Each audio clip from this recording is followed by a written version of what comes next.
बाहेर तर थंडगार पाऊस पडतोय आणि घरामध्ये असा गरमागरम फक्कड चहा जर मिळाला तर कोणाला प्यायला आवडणार नाही. मस्त असा गरमागरम वाफाळलेला इथं ब्लॅक टी तयार केलेला आहे. कसा बनवायचा लगेच सुरुवात करायची आहे मंडळी. चॅनेलवर नवीन असाल तर अगोदर चॅनेलला सबस्क्राईब आणि व्हिडिओला लाईक जरूर करा. इथे आपण एक पातेलं घेतलेलं आहे आणि यामध्ये घातलं मी एक फुलपात्र पाणी.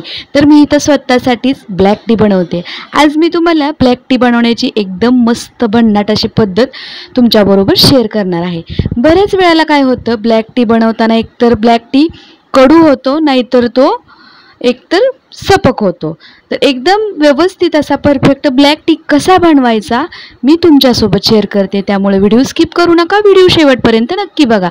इथं गॅसवरती मी अर्ध फुलपात्र पाणी ठेवलं आणि पातेलं गॅसवरती ठेवलेलं आहे.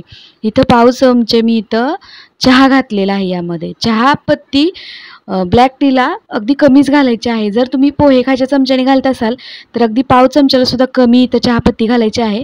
आणि साखर मात्र मी इथं आवडीनुसार घातलेली आहे. 1 चमचा साखर आणि पाव चमच्यालाही कमी इथं मी चहापत्ती घातलेली आहे. आता थोडंसं आलं खिसलं. आलं खिसल्यानंतर काय होतं, आपल्या ब्लॅक टीला ना अगदी मस्त असा स्वाद येतो. आणि इथं माझ्याकडं वाळलेला गवती चहा होता. हो, गवती चहाने सुद्धा खूप छान असा स्वाद येतो बरं का या चहाला. तर असं इथं फक्कड असा ब्लॅक टी बनत आहे. ब्लॅक टी फक्त आणि फक्त वजन कमी करण्यासाठीच नाही प्यायचा, तर कधीकधी पित्त होऊ नये म्हणून सुद्धा हा ब्लॅक टी शरीरासाठी खूप चांगला असतो. तर आज ब्लॅक टी बनवण्याची एक नवीन पद्धत. खरं तर सगळ्यांना दुधाचा चहा प्यायची सवय असते, पण कधीकधी हा दुधाच्या चहाने खूप पित्त वगैरे होतं आणि एकदा जर या शरीराला ब्लॅक टीची सवय लागली ना तर दुधाचा चहा नकोसा वाटतो. तर इथं मी माझ्यासाठी फक्कड असा गरमागरम ब्लॅक टी बनवत आहे. तुम्हीही नक्की ट्राय करा अशा पद्धतीनं. जर चहापत्ती कमी वापरली ना तर आपला ब्लॅक टी कडवट अजिबात होणार नाही आणि पिण्यायोग्य होतो.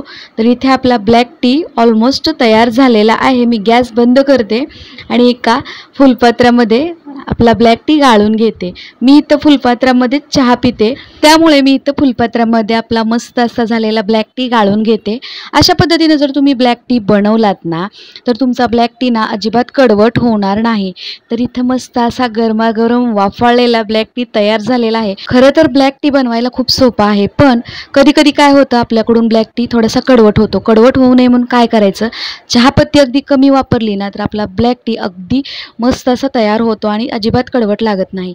तर माझा ब्लॅक टीचा हा व्हिडिओ तुम्हाला कसा वाटला आणि माझ्या या चॅनेलवरच्या रेसिपी तुम्हाला कशा वाटतात ते सुद्धा मला कमेंट करून नक्की सांगत जा. आणि हो मंडळी, जाताय कुठं, आपल्या चॅनेलला सबस्क्राईब जरूर करा आणि हो व्हिडिओला लाईक जरूर करा. तर चला, माझा हा फक्कड गरमागरम वाफाळलेला ब्लॅक टी तुम्हाला कसा वाटला कमेंट करून नक्की सांगा. चॅनेलवर नवीन असाल तर चॅनेलला सबस्क्राईब जरूर करा. चला मंडळी, पुन्हा भेटूया अशाच एका छानशा व्हिडिओसोबत. तोपर्यंत मस्त खा आणि मजेत राहा. व्हिडिओ पाहिल्याबद्दल धन्यवाद.